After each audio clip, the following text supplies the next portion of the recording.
ദൈവത്തിന് മഹത്വം. Assemblies of God യുവജന പ്രസ്ഥാനത്തിൻ്റെ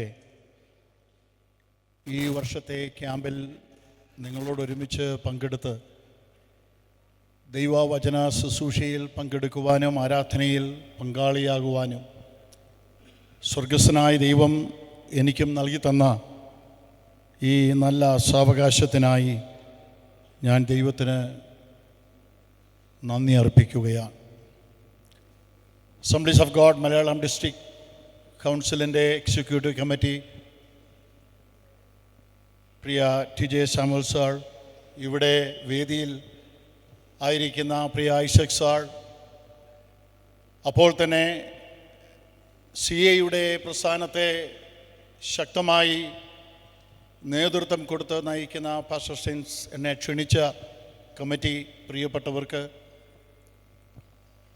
ഞാൻ സ്നേഹിക്കുന്ന പ്രിയ സന്തോഷ്, ഞങ്ങൾക്കൊരുമിച്ച് ഇന്ന് ഇവിടെ ആയിരിക്കാനും കർത്താവ് നൽകി തന്ന ഈ നല്ല സാവകാശത്തെ ഓർത്ത് ഞാൻ ദൈവത്തിന് മഹത്വം അർപ്പിക്കുന്നു. വേദിയിലായിരിക്കുന്ന എല്ലാ ദൈവഭൃത്യന്മാരെയും വന്ദനം ചെയ്യുന്നു. ഈ ക്യാമ്പിൽ കടന്നു വന്നിരിക്കുന്ന നിങ്ങളെ എല്ലാവരെയും കർത്താവായ യേശു ക്രിസ്തുവിൻ്റെ ധന്യനാമത്തിൽ ഞാൻ സ്വാഗതം ചെയ്യുകയാണ്. ഞാൻ ശുശ്രൂഷിക്കുന്ന കാനഡയിലുള്ള ഇൻ്റർനാഷണൽ റിവൈവൽ ചർച്ചിൻ്റെയും എൻ്റെ പ്രിയ ഭാര്യ ജയ, 2 മക്കൾ, 6 കൊച്ചുമക്കൾ, ഇവരുടെയൊക്കെ സ്നേഹ വന്ദനം ഞാൻ അറിയിക്കുന്നതിനോടൊപ്പം ഞാൻ ഉൾപ്പെട്ട് നിൽക്കുന്ന assemblies of God India fellowship north അമേരിക്കയുടെ AGNFAയുടെ ഒരു പ്രതിനിധി എന്ന നിലയിൽ അവിടെയുള്ള എല്ലാവരുടെയും സ്നേഹവന്ദനത്തെ ഈ ക്യാമ്പിൽ അറിയിക്കുന്നു. അപ്പോൾ തന്നെ കാനഡയിലുള്ള എല്ലാ അസംബ്ലീസ് ഓഫ് ഗോഡ് വിശ്വാസ സമൂഹത്തിൻ്റെയും പ്രിയപ്പെട്ടവരുടെയും വന്ദനവും, പ്രത്യേകമായി എന്നോട് ആവശ്യപ്പെട്ടതനുസരിച്ച് ഹാലിഫാക്സ് കാനഡയിലുള്ള CAയുടെ മുൻപ് ചുമതലയിലിരുന്ന പ്രിയ വിക്ടർ ഫിലിപ്പിൻ്റെയും സ്നേഹവന്ദനത്തെ ഞാൻ അറിയിക്കുന്നു. ഈ മുഖവുരയോടുകൂടെ ദൈവവചന ശുശ്രൂഷയിലേക്ക് പ്രവേശിക്കുവാൻ ഞാൻ താല്പര്യപ്പെടുകയാണ്. പ്രാർത്ഥനയോടുകൂടെ എല്ലാവരും ദൈവസന്നിധിയിലായിരിക്കണം. ഇന്ന് പകൽ നിശ്ചയമായും ദൈവത്തിൻ്റെ പരിശുദ്ധാത്മാവ് തികച്ചെടുക്കേണ്ട ദൈവപ്രവൃത്തി ഇവിടെ തികച്ചെടുക്കും എന്ന് ഞാൻ വിശ്വസിക്കുന്നു. നമ്മുടെ ചിന്താവിഷയം ഹഗിയോസ്, ബി ഹോളി, വിശുദ്ധരാകുവിൻ എന്നുള്ളതാണ്. 1 പത്രോസ് 1-ാം അധ്യായം 15-16 വാക്യങ്ങളെ അടിസ്ഥാനമാക്കിയാണല്ലോ നമ്മുടെ ചിന്താവിഷയം. നിങ്ങളെ വിളിച്ച വിശുദ്ധന് ഒത്തവണ്ണം അനുസരണമുള്ള മക്കളായി എല്ലാ നടപ്പിലും വിശുദ്ധരാകുവിൻ. ഞാൻ വിശുദ്ധൻ ആകയാൽ നിങ്ങളും വിശുദ്ധരായിരിപ്പിൻ എന്ന് എഴുതിയിരിക്കുന്നുവല്ലോ. ഇതാണ് നമ്മുടെ ചിന്താവിഷയം. എന്നാൽ ഇന്ന് ഈ രാവിലത്തെ സെഷനിൽ ശുശ്രൂഷിക്കുവാൻ എനിക്ക് പ്രത്യേകമായി സംഘാടകർ തന്നിരിക്കുന്ന വിഷയം 2 തിമോഥെയോസിൻ്റെ ലേഖനം 2-ാം അധ്യായം 22-ാം വാക്യത്തെ അടിസ്ഥാനമാക്കി യൗവന മോഹങ്ങളെ വിട്ടോടി നീതിയും വിശ്വാസവും സ്നേഹവും ശുദ്ധ ഹൃദയത്തോടെ കർത്താവിനെ വിളിച്ചപേക്ഷിക്കുന്ന എല്ലാവരോടും സമാധാനം ആചരിക്കുക എന്ന വാക്യത്തെ അടിസ്ഥാനമാക്കിക്കൊണ്ട് യൗവനമോഹങ്ങളെ വിട്ടോടുക എന്ന വിഷയത്തെ ഊന്നി സംസാരിക്കുവാൻ, അതിൽ പ്രത്യേകമായി പഴയ നിയമത്തിലെ യോസേപ്പിൻ്റെ ജീവിതത്തെ അടിസ്ഥാനമാക്കിയുള്ള ഒരു പഠനമാണ് എന്നോട് ആവശ്യപ്പെട്ടിരിക്കുന്നത്. ഈ പറയപ്പെട്ട വാക്യത്തിലും യോസേഫിൻ്റെ ജീവിതത്തോടുള്ള ബന്ധത്തിലും ഒരു താരതമ്യ പഠനം നടത്തി. യൗവനകാലത്ത് വിശുദ്ധമായൊരു ജീവിതം എങ്ങനെ നയിക്കാൻ കഴിയും എന്നുള്ളത് അല്പസമയം നാം ഒരുമിച്ച് ചിന്തിക്കാൻ പോകുകയാണ്. എനിക്ക് തന്നിരിക്കുന്ന കുറുവാക്യമായ 2 തിമോഥെയോസ് 2:22 വായിക്കുമ്പോൾ ഞാനത് വായിച്ചു. അത് 21 കൂടെ ഞാനൊന്ന് ചേർത്ത് വായിക്കാൻ പോകുകയാണ്. ഇവയെ വിട്ടകന്നോ തന്നെത്താൻ വെടിപ്പാക്കുന്നവൻ വിശുദ്ധവും ഉടമസ്ഥനോ ഉപയോഗവുമായി നല്ല വേലയ്ക്കൊക്കെയും ഒരുങ്ങിയിരിക്കുന്ന മാനപാത്രമായിരിക്കും. യൗവനമോഹങ്ങളെ വിട്ടോടി നീതിയും വിശ്വാസവും സ്നേഹവും ശുദ്ധ ഹൃദയത്തോടെ കർത്താവിനെ വിളിച്ചപേക്ഷിക്കുന്ന എല്ലാവരോടും സമാധാനവും ആചരിക്കുക. അപ്പോസ്തലനായ പൗലോസ് തൻ്റെ നിജപുത്രനായ യുവാവായിരിക്കുന്ന തിമോഥെയോസിന് ലേഖനം എഴുതുമ്പോൾ ജീവിതത്തെ വിശുദ്ധമായി സൂക്ഷിക്കേണ്ട ആവശ്യകതയെ ഊന്നി പറയുന്ന ഭാഗങ്ങളായി ഈ ഭാഗങ്ങളെ നമുക്ക് പഠിക്കുവാൻ തക്കവണ്ണം കഴിയും. ശുദ്ധ ഹൃദയത്തോടെ കർത്താവിനെ വിളിക്കണം, അല്ലെങ്കിൽ സേവിക്കണം. അതിൻ്റെ അർത്ഥം മറുവശത്ത് അശുദ്ധ ഹൃദയം ഉണ്ടാകാൻ സാധ്യതയുണ്ട് എന്നുള്ളത് കൊണ്ടാണ് ഊന്നി പറയുന്നത് ശുദ്ധമുള്ള ഹൃദയത്തോടുകൂടെ നിന്റെ ജീവിതത്തെ നയിക്കുവാൻ നീ പരിശ്രമിക്കണം. നമുക്കറിയാം, ഹൃദയം ശുദ്ധമാണെങ്കിൽ പുറമെ അത് പ്രതികരിക്കപ്പെടുകയും അശുദ്ധിയിലേക്ക് നമ്മെ നയിക്കുവാൻ അല്ലെങ്കിൽ വലിച്ചിഴയ്ക്കുവാൻ ശ്രമിക്കുന്ന പുറമേയുള്ള ശക്തികളെ അതിജീവിക്കുവാൻ കഴിയുന്നത് ഹൃദയത്തിൻ്റെ ശുദ്ധീകരണവും ഉറപ്പും നിമിത്തമാണ്. ദൈവവചനത്തിൽ നമുക്ക് പഠിക്കുവാൻ കഴിയും, ഹൃദയം നിറഞ്ഞ് കവിയുന്നതല്ലോ വായു പ്രസ്താവിക്കുന്നെന്ന് പറഞ്ഞാൽ പ്രതികരിക്കുന്നത്, ജീവിതത്തിൽ പുറമെ കാട്ടുവാൻ കഴിയുന്നത് അകത്ത് നിറഞ്ഞു നിൽക്കുന്നതിൻ്റെ അടിസ്ഥാനത്തിലാണ്. ശുദ്ധമായ ഒരു ഹൃദയം നമുക്ക് സ്ഥാപിച്ചെടുക്കുവാൻ കഴിഞ്ഞാൽ, നിലനിർത്തുവാൻ കഴിഞ്ഞാൽ, ലോകത്തിൽ നമ്മെ തകർക്കുവാൻ വരുന്ന ഏത് മോഹങ്ങളെയും ചിന്തകളെയും തടസ്സങ്ങളെയും അതിജീവിക്കുവാൻ കഴിയും. നമ്മളെ ശ്രദ്ധ മാറ്റുവാൻ അധിക കാര്യമൊന്നും വേണ്ട. ഞാനിപ്പോൾ ഇവിടെ ഇരുന്നപ്പോൾ ഈ ബിൽഡിങ്ങിന് മുകളിൽ കൂടെ ഒരു വാനരം കടന്നുപോയി. ഇവിടെ കാര്യമായ കാര്യങ്ങളൊക്കെ നടക്കുമ്പോഴും എല്ലാവരുടെയും ശ്രദ്ധ അങ്ങോട്ടും അതിനോട്ട് നോക്കി ചിരിയാണ്. അത് വലിയ പാപമായിട്ടൊന്നുമല്ല ഞാൻ പറഞ്ഞത്. പക്ഷേ ഒരു കൊച്ചു വാനരൻ പോയാൽ മതി നമ്മുടെ ശ്രദ്ധ മാറ്റാൻ. അങ്ങനെയാണെങ്കിൽ നമ്മെ വലിച്ചിഴയ്ക്കുവാൻ, എങ്ങനെയെങ്കിലും വിശുദ്ധ ജീവിതത്തിൽ നിന്നും താഴെ തള്ളിയിടുവാൻ ലോകവും പിശാചും ശ്രമിച്ചുകൊണ്ടിരിക്കുമ്പോൾ എത്രമാത്രം ഹൃദയത്തിൽ ശുദ്ധത പ്രാപിക്കണം എന്ന് നമുക്ക് ഗ്രഹിക്കുവാൻ തക്കവണ്ണം കഴിയും. യാക്കോബ് തന്റെ ലേഖനത്തിൽ 1-ാം അധ്യായം 15-ാം വാക്യത്തിൽ രേഖപ്പെടുത്തുന്നത് യൗവനമോഹങ്ങളെ വിട്ടോടണം. കാരണം മോഹം ഗർഭം ധരിച്ച് പാപത്തെ പ്രസവിക്കുന്നു. തീർന്നില്ല, പാപം മുഴുത്തിട്ട് മരണത്തെ പെറുന്നു.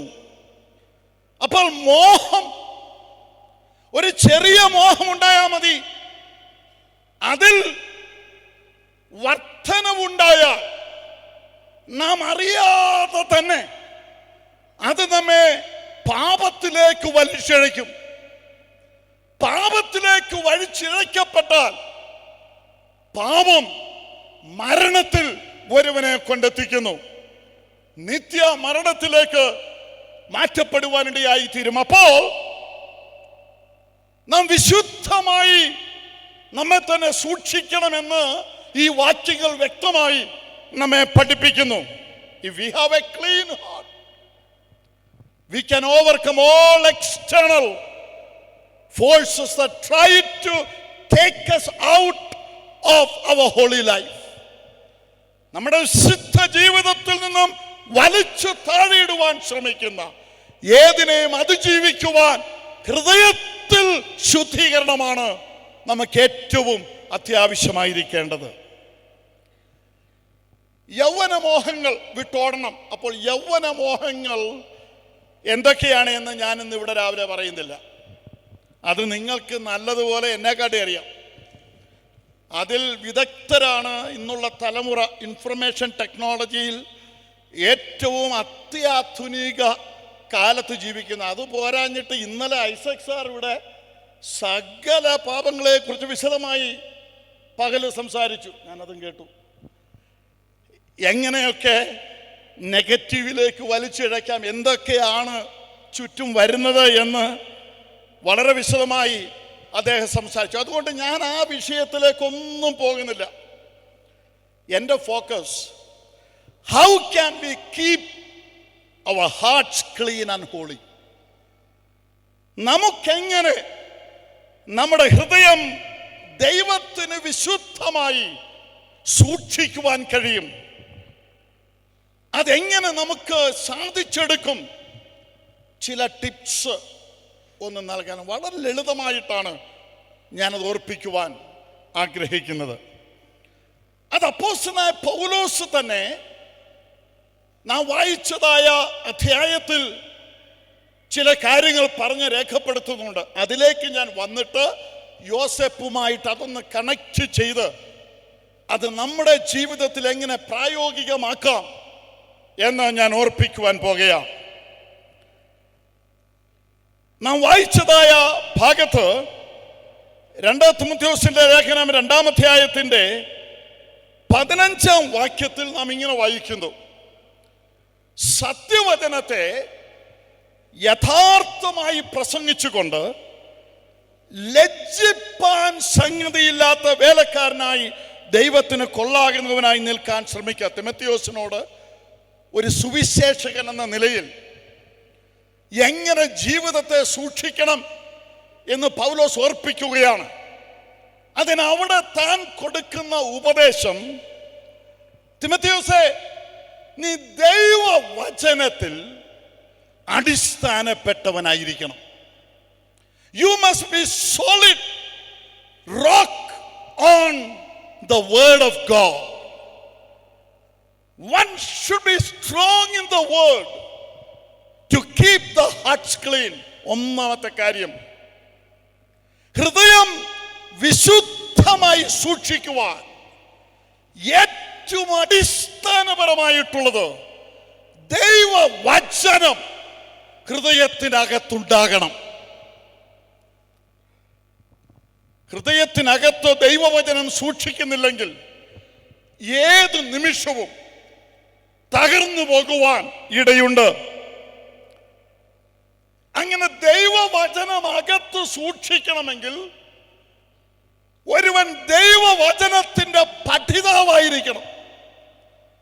ചുമ്മാ രാവിലെ എഴുന്നേറ്റ് 91-ാം സങ്കീർത്തനം അല്ല, രാത്രി കിടക്കാൻ നേരത്ത് 91-ാം സങ്കീർത്തനത്തിന്റെ 4 വാക്യവും, രാവിലെ എഴുന്നേറ്റ് 34-ാം സങ്കീർത്തനത്തിന്റെ 3 വാക്യവും വായിച്ചതുകൊണ്ടൊന്നും ഹൃദയത്തിൽ ദൈവവചന സംഗ്രഹമുണ്ടാകത്തില്ല.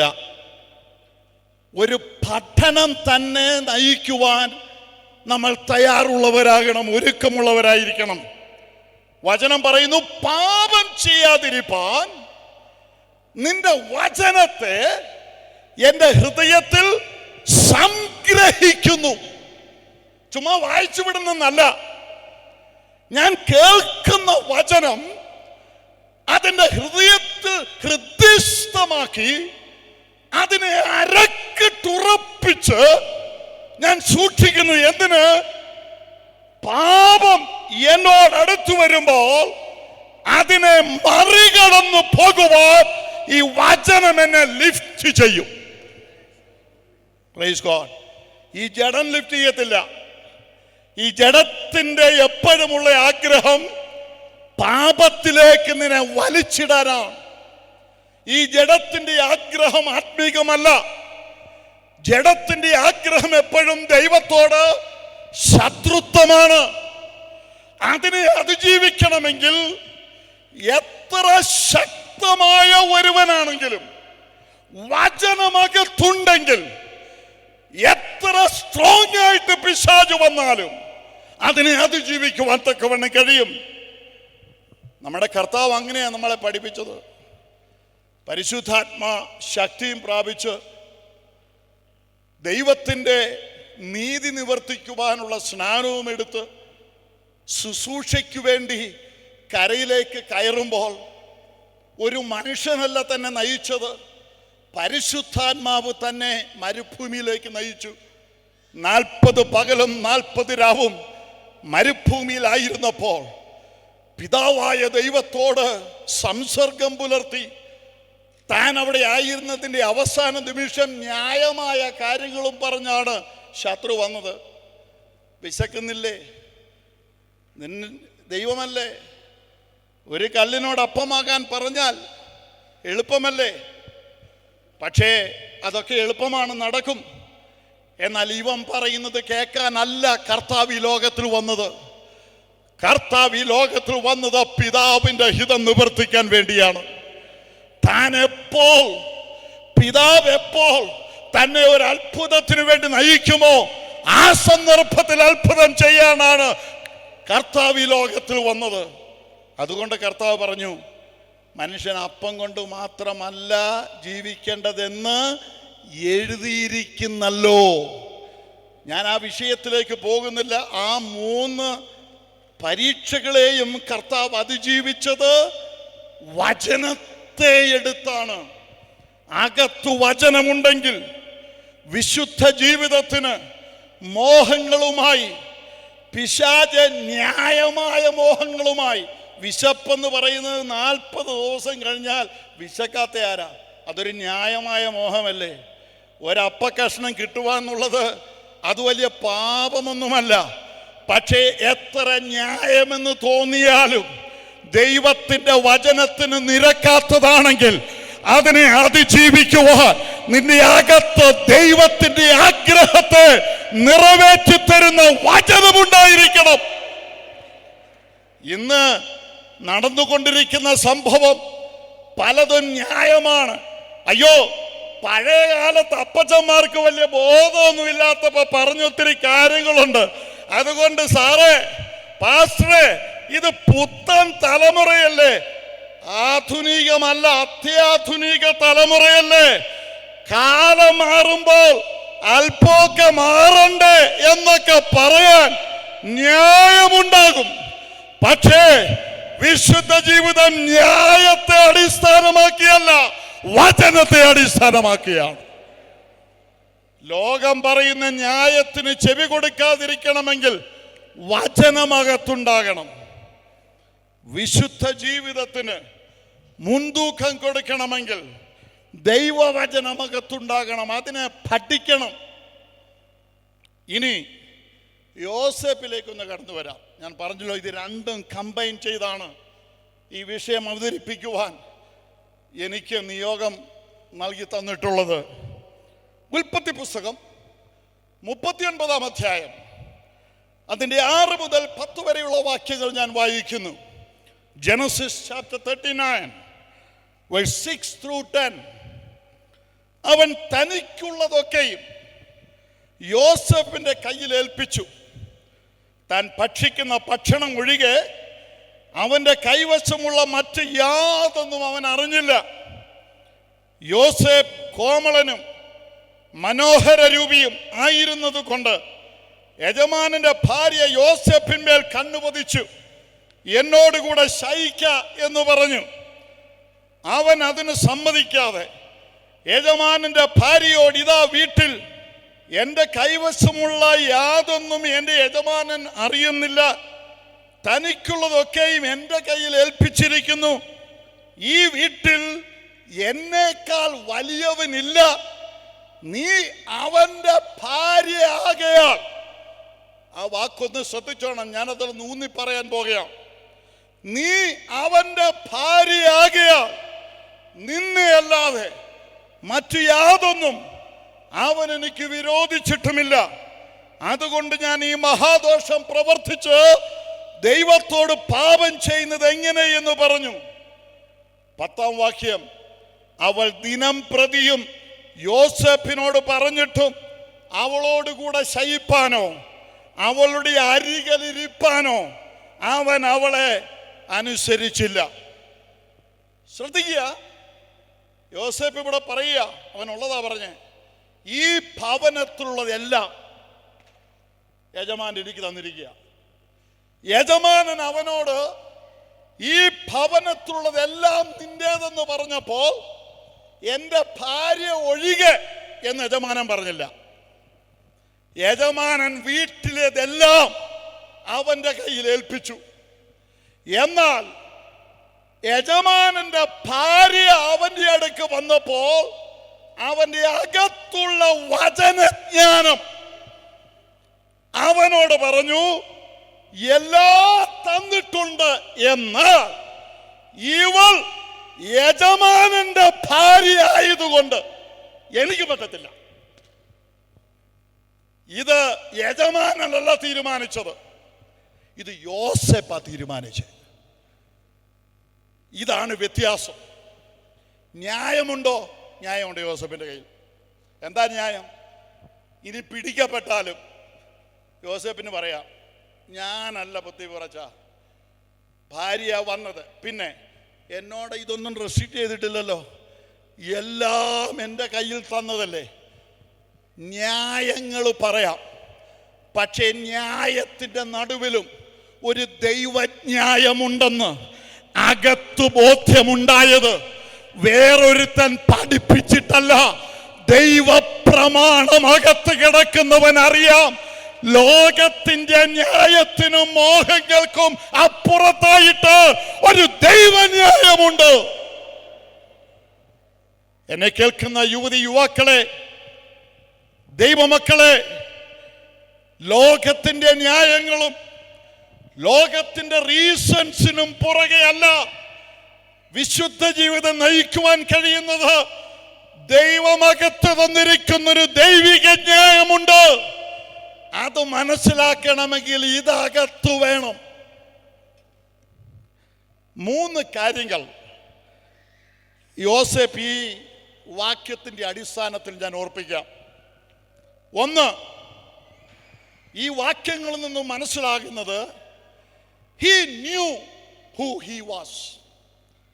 അവൻ ആരായിരുന്നു എന്നുള്ളൊരു തിരിച്ചറിവ്. 2, he knew his boundaries. അവന് സ്വാതന്ത്ര്യത്തിന്റെ അതിര് എവിടം വരെ ഉണ്ടെന്നുള്ള ബോധ്യം. 3, God's rule of life very well.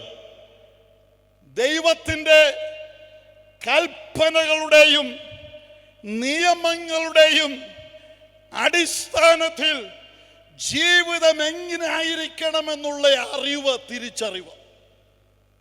ഇത് 3 പ്രാപിച്ചെടുത്തത് എവിടെ നിന്നാ? 17 വയസ്സുവരെ വീട്ടിൽ കിട്ടിയ പഠിപ്പിക്കലാണ്. Praise God. അത് നിങ്ങളൊന്ന് ശ്രദ്ധിക്കണം. ഇവിടെ ഇരിക്കുന്ന ഒരു നല്ല കൂട്ടവും 17 വയസ്സിനകത്തുള്ളവരും പിന്നെ അല്പക്കൂടെ മുൻപോട്ട് പോകുന്നവരുമാണ്. എന്നാൽ 17 വയസ്സുവരെ, 17ാമത്തെ വയസ്സിലാണ് യോസേപ്പ്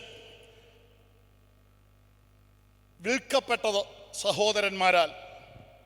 13 വർഷം താൻ ഈ ജീവിതം നടത്തി. 17 വയസ്സുവരെ വീട്ടിൽ നിന്ന് എന്ത് പഠിച്ചോ, എന്ത് അറിവ് കിട്ടിയോ അത് അടുത്ത വാക്ക് നിങ്ങൾ ശ്രദ്ധിക്കണം. യോസേഫ് ഹൃദയത്തിൽ സംഗ്രഹിച്ചു. ഞാൻ എന്താ അങ്ങനെ പറയാൻ കാരണം? ഇവന്റെ കുറെ സഹോദരന്മാരുണ്ടായിരുന്നു, ഇവർക്കും കിട്ടി ഈ അറിവ് ഇല്ലേ? യാക്കോബ് യോസേപ്പിനെ പഠിപ്പിച്ചതുപോലെ തന്നെ ആരെയും പഠിപ്പിച്ചിട്ടുണ്ട്? വീട്ടിലെ ഇവന്റെ ചേട്ടന്മാരെ മുഴുവൻ പഠിപ്പിച്ചതാ. പക്ഷെ ഒരെണ്ണം നന്നായില്ല. സകല എണ്ണവും ദൈവത്തിൻ്റെ നിയമത്തിന് വിരുദ്ധമായിട്ടാണ് യോസേപ്പിനോട് പ്രവർത്തിച്ചത്. അതും പോരാഞ്ഞിട്ട് 38-ാം അധ്യായത്തിലേക്ക് വരുമ്പോൾ യഹൂദയെക്കുറിച്ച് വലിയ ചരിത്രമൊക്കെ എഴുതി വച്ചിട്ടുണ്ട്. അതൊന്നും ഞാനിവിടെ എടുത്തു പറഞ്ഞ് പ്രസംഗിക്കുന്നില്ല. യോസേപ്പ് ദൈവം കുടുംബത്തിൽ നിന്നും അവൻ്റെ അകത്തേക്ക് കൊടുത്ത ദൈവപ്രമാണത്തെ അടിസ്ഥാനമാക്കി അവനെല്ലാം സ്വാതന്ത്ര്യമുണ്ടായിരുന്നപ്പോൾ, അവൻ അതിര് നിശ്ചയിച്ചപ്പോൾ, യഹൂദയ്ക്കും ഈ അറിവുണ്ടായിരുന്നിട്ടും അവൻ ഈ അറിവിനെ മറിചാടി കടന്ന് വീട്ടിൽ വരുത്താവുന്ന സകല നാണക്കേടും ഉണ്ടാക്കിയതാണ്. അതുകൊണ്ട് അറിവ് കൊണ്ട് മാത്രം വിശുദ്ധ ജീവിതം നടക്കില്ല. ഇന്ന് അറിവ് ഒത്തിരിയുണ്ട്. അറിവ് അകത്ത് സംഗ്രഹിക്കണം, വചനം അകത്തേക്ക് ഇറങ്ങണം. ദൈവദാസന്മാരെ, മാതാപിതാക്കളൂടെ ഉണ്ടെങ്കിൽ അവരോട് ആദ്യം ഒരു വാക്ക് ഞാൻ പറയട്ടെ. Make sure your generation comprehend the word of God. ദൈവത്തിന്റെ വചനത്തെ തലമുറ ഗ്രഹിക്കത്തക്കവണ്ണം അവരെ പഠിപ്പിക്കണം. കാരണം അറിവ് കൊണ്ട് മാത്രം ഇവർ നാളെ ജയത്തിലെത്തത്തില്ല. സഹോദരന്മാരെ പോലെ തകർച്ചയിൽ വീഴും. എന്നാൽ അറിവിനെ, ദൈവവചനത്തിന്റെ പ്രമാണത്തിന്റെ അറിവിനെ അകത്ത് സംഗ്രഹിച്ചവൻ ഒരു പൊത്തിപ്പേരിന്റെ ഭാര്യ വന്നാലും തകർന്നു വീഴത്തില്ല, അതിനെ മറികടക്കുവാനിടയായിരുന്നു. വിശുദ്ധ ജീവിതം യൗവനമോഹങ്ങളെ വിട്ടോടണമെങ്കിൽ ഒന്ന് ദൈവവചനമകത്ത് വേണം. ഇന്ന് നമ്മുടെ വീട്ടിൽ പഠിപ്പിക്കും, സൺഡേ സ്കൂളിൽ പഠിപ്പിക്കും, CA പ്രസ്ഥാനങ്ങളിൽ, ക്യാമ്പുകളിൽ ഒക്കെ ദൈവവചനം പഠിപ്പിക്കും. പക്ഷേ ഇത് അകത്തങ്ങോട്ട് സംഗ്രഹിക്കത്തില്ല. നിങ്ങൾ തെറ്റിദ്ധരിക്കരുത്, യുവതലമുറ തെറ്റിദ്ധരിക്കരുത്. ഞാനൊരു വാക്ക് പറയാൻ പോവാം. ഇന്ന് നമുക്ക് ഫോൺ, ഐപാഡ്, ഈ സംവിധാനങ്ങളിലൂടെ ഒക്കെ ദൈവവചനം നമ്മുടെ കയ്യിലുണ്ട്. എൻ്റെ ചിന്ത എന്താണെന്നറിയാമോ സാറേ? ഈ ലളിതമായിട്ടിരിക്കുന്ന പോലുള്ള ഒരു ലളിതമായ കാഴ്ചപ്പാടാണ് വചനത്തെക്കുറിച്ച് ജനത്തിനും. അത്രയ്ക്ക് ഈസിയാ. നേരത്തെ ഒരു വേദപുസ്തകം വേണമെങ്കിൽ ഇച്ചിരി പാടായിരുന്നു. വീട്ടിലാകെ 2-3 കാണും മൊത്തത്തിൽ.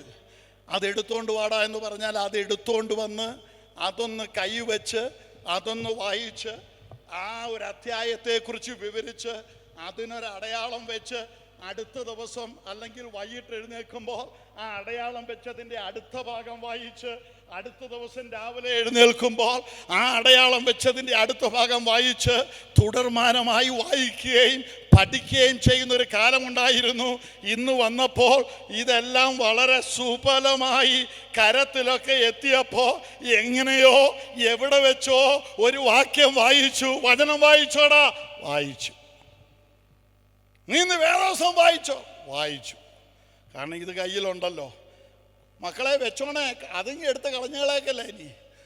ഇനി അതുകൂടെ കളഞ്ഞിട്ട് പാസ് പറഞ്ഞു ഇതുകൊണ്ട് നടക്കരുതെന്ന് പറഞ്ഞ് ഇനി അതുകൂടെ കളഞ്ഞിട്ട് ഉള്ളതുകൂടെ ഇല്ലാതാവും.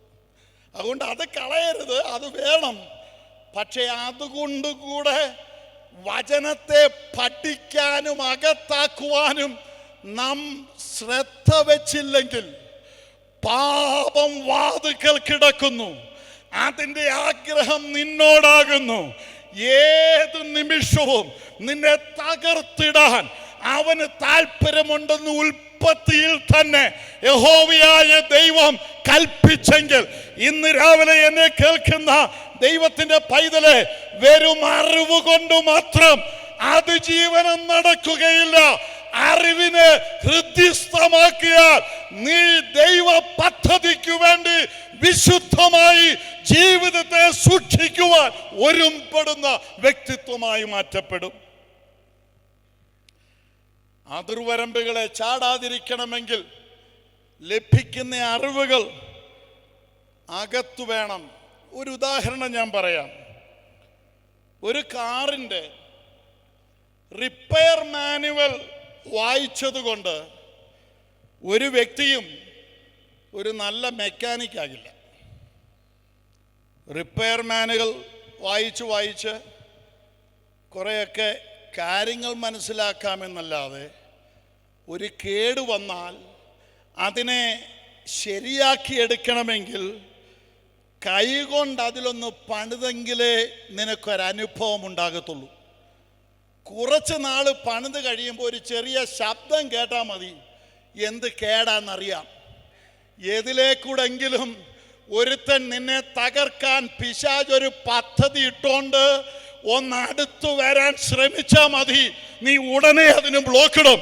കാരണം നീ കൈകൊണ്ട് വചനം പഠിച്ച് ഇത് ഹൃദയത്തിൽ ഇരിക്കുന്നത് കൊണ്ട് പിശാചിന്റെ പ്രവൃത്തിയുടെ ഒരു ശബ്ദം കേട്ടാ മതി, ഒരനക്കം കേട്ടാ മതി, ഈ ഇഞ്ചിൻ തകരാറിലാക്കുവാൻ അവൻ വരുന്നെന്ന് നിനക്കറിയാം. നീ ഉടനെ ഒരു പ്രതിവിധി ഉണ്ടാക്കും. ഹല്ലേലൂയ. വചനം അകത്ത് സംഗ്രഹിക്കണം. 2 കൊരിന്ത്യർ 2-ാം അധ്യായം അതിന്റെ 11-ാം വാക്യത്തിൽ നാം വായിക്കുന്നു, സാത്താൻ നമ്മെ തോൽപ്പിക്കരുത്, അവന്റെ തന്ത്രങ്ങളെ നാം അറിയാത്തവരല്ലോ. ദൈവവചനത്തിൽ ദൈവകൽപ്പനകളിൽ അടിസ്ഥാനപ്പെട്ട് നാം വളരണം. അതിന് ദൈവവചനം പഠിക്കുവാൻ സമയം കണ്ടെത്തണം. ജീവിത ശൈലിയിൽ വചനം പ്രായോഗികത്തിൽ കൊണ്ടുവരണം. ഉൽപ്പത്തി പുസ്തകം 10-ാം വാക്യത്തിൽ നാം ഇങ്ങനെ വായിച്ചു, അവൾ ദിനം പ്രതിയും യോസേപ്പിനോട് പറഞ്ഞിട്ടും അവൻ സമ്മതിച്ചില്ല. ഇത് ഒരു ദിവസത്തെ അല്ല, അതിന് എത്ര ദിവസമൊന്നും എന്നും ഇവിടെ പരിപാടി ഇതായിരുന്നു. ഇതാ മോഹത്തിൻ്റെ പരിപാടി. എന്നും എപ്പോഴും ഒന്നി ജയിച്ചത് കൊണ്ട് നീ തൃപ്തി അടഞ്ഞിരിക്കരുത്. ഒരാളിൽ നിന്നും വിട്ടോടിയത് കൊണ്ട് നീ ജയിച്ചു എന്ന് വിചാരിക്കരുത്. നീ ഓടി മാറുമ്പോൾ അടുത്തടുത്തൂടെ വേറൊരെണ്ണം കയറി വരും. ദിനം പ്രതി അവനെ ശല്യം ചെയ്തിട്ടും യോസേപ്പിന് അറിയാമായിരുന്നു അവൻ ആരാണ്. അവനൊരു ദൈവ പൈതലാണ്.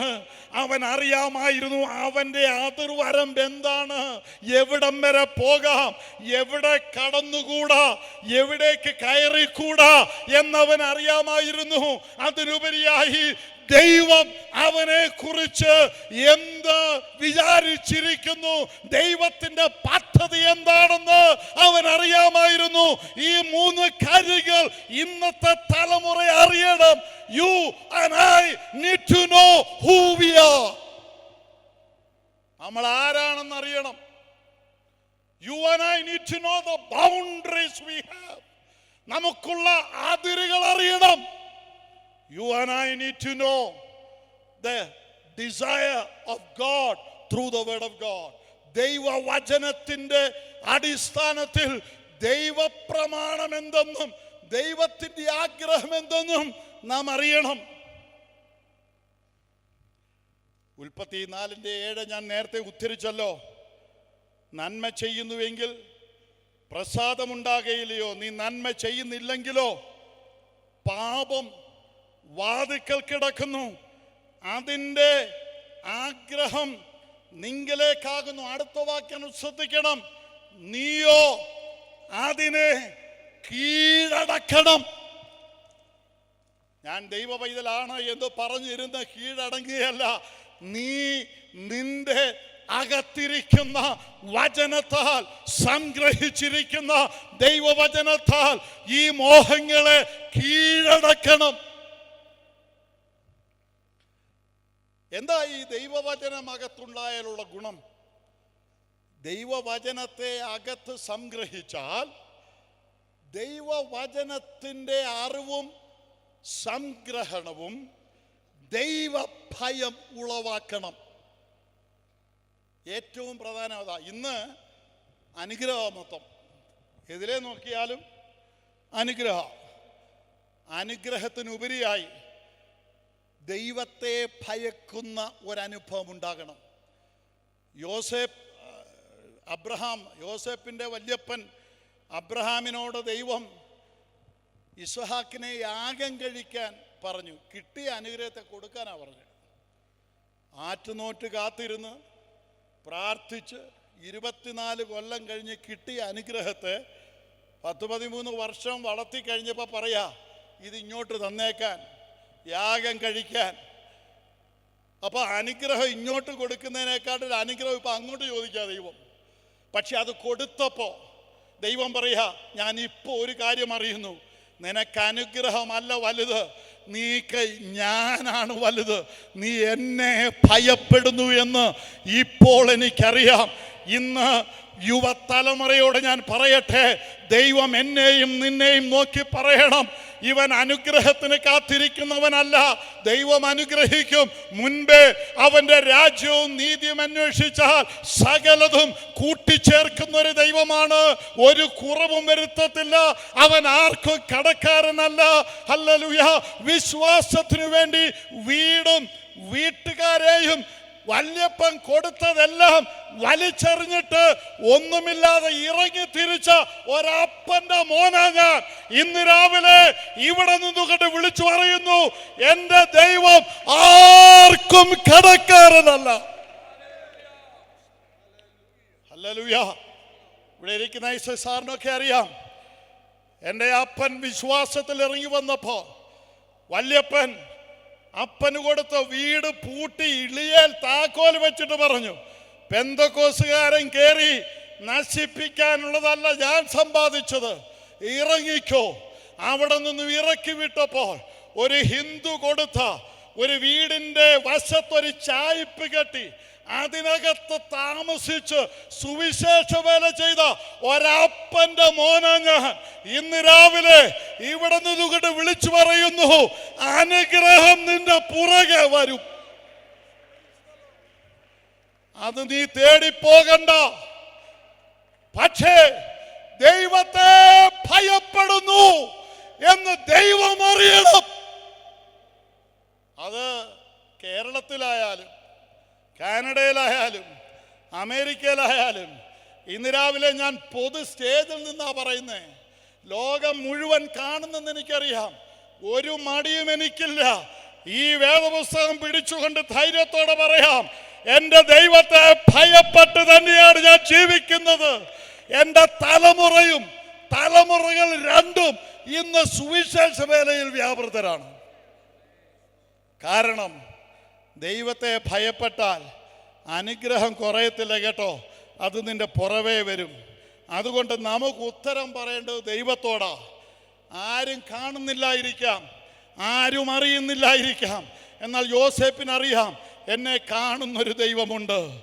എൻ്റെ അതിരിവിടം വരെ ഉള്ളൂ, ഇതിനപ്പുറത്ത് കടക്കരുത്. യോസേപ്പ് പറയുകയാണ്, എനിക്കറിയാം നീ അവൻ്റെ ഭാര്യ ആയതുകൊണ്ട് എനിക്കിത് നിഷേധിക്കപ്പെട്ടതാ. ഹല്ലേലൂയ. അതാണ് ദൈവിക പ്രമാണം. അപ്പോസ്തലൻ പറയുന്നത്, ലജ്ജിപ്പാൻ സംഗതിയില്ലാത്തവനായി ദൈവത്തിന് കൊള്ളാകുന്നവനായി നിൽപ്പാൻ വചനമകത്തുണ്ടായിരിക്കണം. സമയം കടന്നുപോയതുകൊണ്ട് രണ്ടാമത്തെ ഒരു കാര്യം കൂടെ പറഞ്ഞിട്ട് ഞാൻ വേഗത്തിൽ അങ്ങ് നിർത്താം. ഇതിനെക്കുറിച്ച്, ഈ വചനത്തിൻ്റെ അടുത്ത പടിയെക്കുറിച്ച് പറയാനുള്ള സമയം എനിക്കില്ല.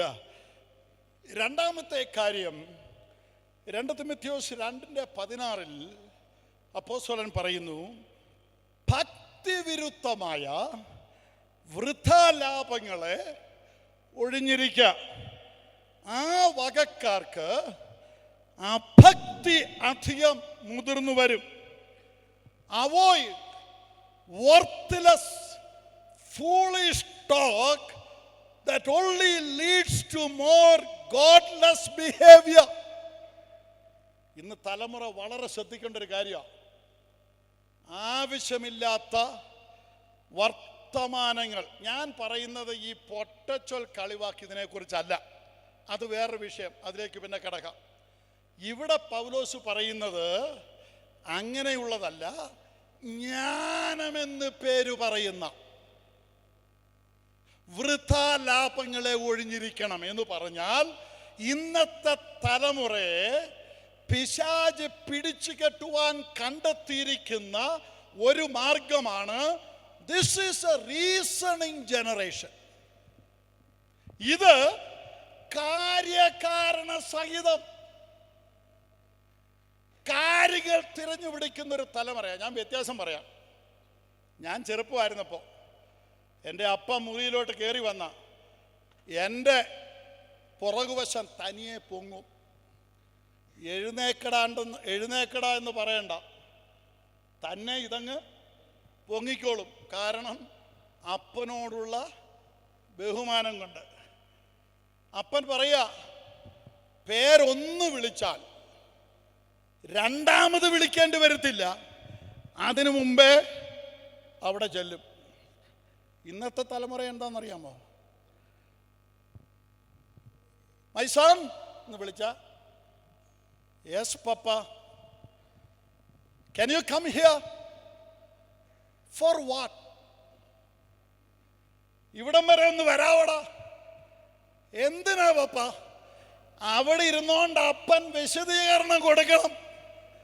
അവൻ അവിടെ നിന്ന് ചെയ്തുകൊണ്ടിരിക്കുന്ന പ്രവൃത്തിയിൽ നിന്ന് എഴുന്നേറ്റ് വരാൻ. അതിനിപ്പോൾ പറയുന്നത് റീസണിങ് ജനറേഷൻ എന്ന് പറഞ്ഞാൽ എന്ത് വേണം? ഒരു കാരണം വേണമെന്നാണ്. ഇവൻ എഴുന്നേറ്റ് വരണമെങ്കിൽ എന്തു കൊടുക്കണം? കാരണം കൊടുക്കണം. അന്ന് കാരണം ചോദിച്ചിരുന്നെങ്കിൽ പിന്നെ 3 4 നിക്കറും ഒക്കെ ഇട്ട് അതിൻ്റെ അടിയിലൊരു പാളയും കൂടെ വെച്ച് കെട്ടി, എന്താ ലാലു, പിന്നെ എഴുന്നേറ്റ് വരുമ്പോൾ എത്ര ദൂരം ഓടാമോ അത്ര ദൂരം ഓടിയില്ലെങ്കിൽ സംഗതി ഒരു വശം മുഴുവൻ പോകും. അങ്ങനൊരു കാലം ഉണ്ടായിരുന്നു. അതെന്താണെന്നറിയാമോ? അപ്പനോടുള്ള ബഹുമാനവും അപ്പനോടുള്ള സ്നേഹവും. ഇന്നത്തെ തലമുറയ്ക്ക് കാര്യകാരണ സഹിതം വേണം. സ്നേഹവും ബഹുമാനവും ഒക്കെയാ, പക്ഷെ ഒന്ന് വിശദീകരിച്ചു കൊടുക്കണം. അത് വേണോ വേണ്ടായോ അത് അവിടെ ഇരിക്കട്ടെ. പക്ഷെ പിശാച് അതിനെ ഇന്ന് മുതലെടുക്കുക. എങ്ങനെയെന്നറിയാമോ? ഇന്നത്തെ ജ്ഞാനമുള്ള തലമുറയ്ക്കൊരു ചോദ്യം കൊണ്ടിട്ട് കൊടുക്കും. എടാ, നിങ്ങൾ പറയുന്ന ഈ വിശ്വാസവും ഈ പ്രമാണവും ഈ കാര്യങ്ങളും ഒക്കെ, എന്നിട്ട് എവിടെന്നെങ്കിലും ഒരു ഉടക്ക് ചോദ്യം കൊണ്ടുവന്നിട്ട് അങ്ങോട്ട് ഇട്ട് കൊടുക്കുക. ഇതിനൊരു മറുപടി അയച്ചു തരാവും. പിന്നെ ഇവൻ ഇതുകൊണ്ട് നടക്കും. അവൻ്റെ പ്രാർത്ഥനയും കഴിഞ്ഞ്, അവൻ്റെ വചനധ്യാനവും കഴിഞ്ഞ്, പിന്നെ പതുക്കെ പതുക്കെ പതുക്കെ പതുക്കെ പതുക്കെ അവൻ്റെ വിശ്വാസവും കഴിഞ്ഞ്. ഇത് പിശാചിന് അറിയാവുന്നത് കൊണ്ട് അത് മുതലെടുക്കുക. ഇന്ന് ഞാൻ ഇവിടെ ഇരിക്കുന്ന യുവതലമുറയോടെ ഞാൻ പറയുക, ദൈവിക വിഷയം റീസണിങ് കൊണ്ട് നടക്കുന്നതല്ല, ദൈവിക വിഷയം വിശ്വാസം കൊണ്ട് നടക്കുന്നതാണ്. നിന്റെ ബുദ്ധിക്കകത്ത് റീസൺ ചെയ്യാൻ ഒക്കുന്നതല്ല. സർവജ്ഞാനിയായ ദൈവത്തിൻ്റെ സൃഷ്ടിയുടെ പ്രവൃത്തിയും സർവജ്ഞാനിയായ ദൈവത്തിൻ്റെ വിശുദ്ധിയുടെ പ്രമാണവും സർവജ്ഞാനിയായ ദൈവത്തിൻ്റെ ഹല്ലേലൂയ നിത്യതയുടെ പ്രമാണവും ഈ ചെറിയ ബുദ്ധിക്കകത്ത് ഒതുങ്ങുന്നതല്ല. കാര്യകാരണം സഹിതം ഉള്ള സംവാദങ്ങൾ ഒഴിഞ്ഞിരുന്നാൽ യൗവനമോഹത്തിങ്ങളെ വിട്ടോടാൻ പറ്റും. അല്ലെങ്കിൽ അവൻ നിങ്ങളെ എങ്ങോട്ട് വലിച്ചോണ്ട് പോകുന്നറിയാമോ? ഇതൊക്കെ വെറുതെയാ, ഇന്നത് it's okay, this is normal, ഇത് സാധാരണമാണ്. ഇന്നാളെ നോക്ക്, ഇന്ന വ്യക്തിയെ നോക്ക്, ഇന്ന സംഘടനയെ നോക്ക്, ഇതൊക്കെ സാധാരണമാണ്. അതുകൊണ്ട് പിശാച് അതിനെ മുതലെടുത്തുകൊണ്ടിരിക്കുന്നത് കൊണ്ട് 1-2 മിനിറ്റ് കൊണ്ട് ഞാൻ അവസാനിപ്പിക്കാൻ എൻ്റെ സമയം കഴിഞ്ഞു. ഞാൻ ഒരു ഭാഗം ഒന്ന് വായിച്ചിട്ട് ഞാനത് അവസാനിപ്പിക്കാൻ പോകുകയാണ്. 2 തിമോത്തിയോസ് എൻ്റെ ലേഖനത്തിലേക്ക് വരുമ്പോൾ അതിൻ്റെ 1-ാം അധ്യായം 3 മുതലുള്ള വാക്യങ്ങൾ ഞാനൊന്ന് വായിക്കുകയാണ്. ഇത് പ്രസംഗമല്ല, ഇത് ദൈവവചനത്തിൻ്റെ പച്ചയായ കാര്യം ഞാനൊന്ന് വായിച്ചിട്ട് ഈ പ്രസംഗം ഇവിടെ അവസാനിപ്പിക്കാൻ പോകുകയാണ്. 2 തിമോത്തിയോസ് 1 അധ്യായം 3 മുതലുള്ള വാക്യങ്ങൾ. എൻ്റെ പ്രാർത്ഥനയിൽ രാവും പകലും ഇടവിടാതെ നിന്നെ സ്മരിച്ച് നിന്റെ കണ്ണുനീർ ഓർത്തും നിന്നെ കണ്ട് സന്തോഷപൂർണനാകുവാൻ വാഞ്ചിച്ചുകൊണ്ട് ഞാൻ പൂർവന്മാരുടെ ദൃഷ്ടാന്തം അനുസരിച്ച് നിർമ്മല മനസാക്ഷിയോടെ ആരാധിക്കുന്ന ദൈവത്തിന് നിന്റെ നിർവ്യാജ വിശ്വാസത്തിൻ്റെ ഓർമ്മ നിമിത്തം സ്തോത്രം ചെയ്യുന്നു. തിമോത്തിയോസേ, നിന്റെ അകത്ത് ഒരു നിർവ്യാജ വിശ്വാസം കാര്യകാരണ സഹിതം കൊണ്ട് തുടങ്ങിയതല്ല. നിന്റെ അകത്ത് ഒരു നിർവ്യാജ വിശ്വാസം അതെവിടുന്ന് വന്നു? ആ വിശ്വാസം ആദ്യം നിന്റെ വലിയമ്മ ലോവീസിലും അതിനുശേഷം അമ്മ യുനിക്കയിലും ഉണ്ടായിരുന്നു, നിന്നിലും ഉണ്ടെന്ന് ഞാൻ ഉറച്ചിരിക്കുന്നു. അമ്മയിൽ നിന്നും വലിയമ്മയിൽ നിന്നും കൈമാറ്റം ചെയ്യപ്പെട്ട ദൈവദത്തമായ ഒരു വിശ്വാസ പ്രമാണം. അത് ന്യായം കൊണ്ട് ഉദിച്ചു വന്നതല്ല, കാര്യകാരണ സഹിതം തെളിയിച്ചിട്ട് വന്നതല്ല. അമ്മ പറഞ്ഞപ്പോൾ അവനത് സംഗ്രഹിച്ചു. അവന്റെ വല്യമ്മ പറഞ്ഞപ്പോൾ അമ്മ സംഗ്രഹിച്ചു.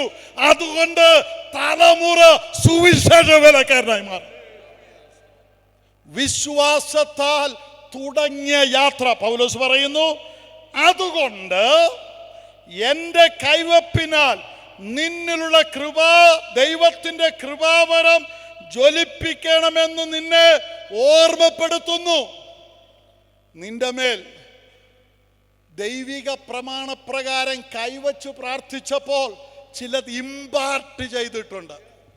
സ്തോത്രം. ഇതൊക്കെ വിശദീകരിക്കാൻ സമയമില്ല. അത് കാര്യകാരണ സഹിതം പോയിന്റ് അടിസ്ഥാനത്തിൽ തിയോളജി നമ്പറിട്ട് തെളിവാക്കിയതിൻ്റെ അടിസ്ഥാനത്തിലല്ല. വിശ്വസിച്ചോ മോനെ എന്ന് പറഞ്ഞപ്പോൾ ആ വിശ്വാസം നിന്റെ അകത്തേക്ക് കയറി. നീ വിശ്വാസത്തിന് ഉടമയായി. ഇപ്പോൾ നിന്റെ അകത്ത് വിശ്വാസം കണ്ടിട്ട് അപ്പോസ്തലനായ ഞാൻ നിന്റെ മേൽ കൈവച്ചപ്പോൾ നിന്നിൽ ചിലത് ഇമ്പാർട്ട് ചെയ്യപ്പെട്ടു, നിന്നിൽ ചിലത് പകരപ്പെട്ടു. ഹല്ലേലൂയ. ഭീരുത്വത്തിൻ്റെ ആത്മാവിനെ അല്ല, ശക്തിയുടെയും സ്നേഹത്തിൻ്റെയും സുബോധത്തിൻ്റെയും ആത്മാവിനെ എത്രേ ദൈവം നമുക്ക് തന്നത്. അവരും ഇവരും പറയുന്ന ജ്ഞാനം കേട്ട് ചൂളിപ്പോകാനല്ല, ഇതിനകത്ത് ന്യായമുണ്ടോ എന്ന് ചോദിക്കാനല്ല, ഭീരുവായി തീരാനല്ല. നിന്റെ അകത്ത് ഒരു ദൈവിക സുബോധം, ഒരു ദൈവിക ബോധ്യം, ഒരു ദൈവിക ഉറപ്പ്, ഞാൻ എൻ്റെ ദൈവത്തിൻ്റെ വകയാണ്. എൻ്റെ അമ്മയായിരുന്നത് പോലെ, എൻ്റെ വല്യമ്മയായിരുന്നത് പോലെ എന്നിൽ ഒരു ദൈവിക വിശ്വാസം, ഒരു കൃപാവരം ജ്വലിപ്പിക്കപ്പെട്ടിരുന്നു. എന്നിട്ട് പറയുകയാണ്, അതുകൊണ്ട് അവൻ നമ്മെ രക്ഷിക്കുകയും വിശുദ്ധ വിളി കൊണ്ട് വിളിക്കുകയും ചെയ്തത് നമ്മുടെ പ്രവർത്തികൾ നിമിത്തമല്ല, സകലകാലത്തിനു മുൻപേ ക്രിസ്തുയേശുവിൽ നമുക്ക് നൽകിയിരുന്നതും ഇപ്പോൾ മരണം നീക്കുകയും സുവിശേഷം കൊണ്ട് ജീവനും അക്ഷതയും വെളിപ്പെടുത്തുകയും ചെയ്ത നമ്മുടെ രക്ഷിതാവായ ക്രിസ്തുയേശുവിൻ്റെ പ്രത്യക്ഷതയാൽ വെളിപ്പെട്ടിരിക്കുന്നതുമായ തൻ്റെ സ്വന്തം നിർണയത്തിനും കൃപയ്ക്കും മാത്രമത്രേ. എന്ന് പറഞ്ഞാൽ ഞാനിതൊന്നും വിശകലനം ചെയ്തിട്ടൊന്നുമല്ല, കാര്യകാരണ സഹിതം കണ്ടുപിടിച്ചിട്ടൊന്നുമല്ല. തമ്പുരാന് കൃപ തോന്നിയിട്ട് പുത്രനെ ഇങ്ങോട്ട് അയച്ചു. ഹല്ലേലൂയ. അവൻ ഈ ലോകത്തിലേക്ക് വന്നു. അത് കൃപയാൽ എനിക്ക് വെളിപ്പെട്ടു, എൻ്റെ അമ്മയ്ക്ക് വെളിപ്പെട്ടു. ആ വിശ്വാസം എന്നിൽ പകരപ്പെട്ടു. ആ സുവിശേഷത്തിന് ഞാൻ പ്രസംഗിയും അപ്പോസ്തലനും ഉപദേഷ്ടമായി നിയമിക്കപ്പെട്ടിരിക്കുന്നു. അത് നിമിത്തം 12, 13, 14 വാക്യങ്ങൾ ഞാൻ അവസാനിപ്പിക്കും. അത് നിമിത്തം തന്നെ ഞാൻ ഇതൊക്കെയും സഹിക്കുന്നു. എങ്കിലും ലജ്ജിക്കുന്നില്ല. ഞാൻ ആരെ വിശ്വസിച്ചിരിക്കുന്നു എന്നറിയുന്നു. അവൻ എൻ്റെ ഉപനിധി. ആ ദിവസം വരെ സൂക്ഷിപ്പാൻ ശക്തനെന്ന് ഉറച്ചുമിരിക്കുന്നു. എന്നോട് കേട്ട പഥ്യവചനം നീ ക്രിസ്തുവേശുള്ള വിശ്വാസത്തിലും സ്നേഹത്തിലും മാതൃകയാക്കിക്കൊള്ളുക. ആ നല്ല ഉപനിധി നമ്മിൽ അധിവസിക്കുന്ന പരിശുദ്ധാത്മാവിനാൽ സൂക്ഷിച്ചുകൊള്ളുക. നമ്മുടെ അകത്തേക്കൊരു ഉപനിധിയെ ദൈവം തന്നിട്ടുണ്ട്. ആ ഉപനിധി വിശ്വാസത്താൽ കൃപയാൽ ദൈവം നമുക്ക് പകർന്നതാണ്. ആ ഉപനിധി അകത്ത് വന്നതുകൊണ്ട് അപ്പോസ്തലന്മാർ കൈവച്ച് ചില വരങ്ങൾ, കൃപകൾ നിന്റെ മേൽ ദൈവം പകർന്നിട്ടുണ്ട്. ഇനി നിന്റെ അകത്ത് പകർന്നിരിക്കുന്ന പരിശുദ്ധാത്മാവിനാൽ ഈ ഉപനിധിയെ സൂക്ഷിക്കണം. യൗവന മോഹത്തിൽ വീണുപോകുകയല്ല, യൗവന മോഹങ്ങളെ വിട്ടൊഴിയുവാൻ ദൈവ വചനത്തിൽ അടിസ്ഥാനപ്പെട്ടവരായി. ജ്ഞാനമെന്ന് പേര് പറയുന്ന എല്ലാ വാക്യങ്ങളും വായിക്കാൻ സമയം കിട്ടിയില്ല.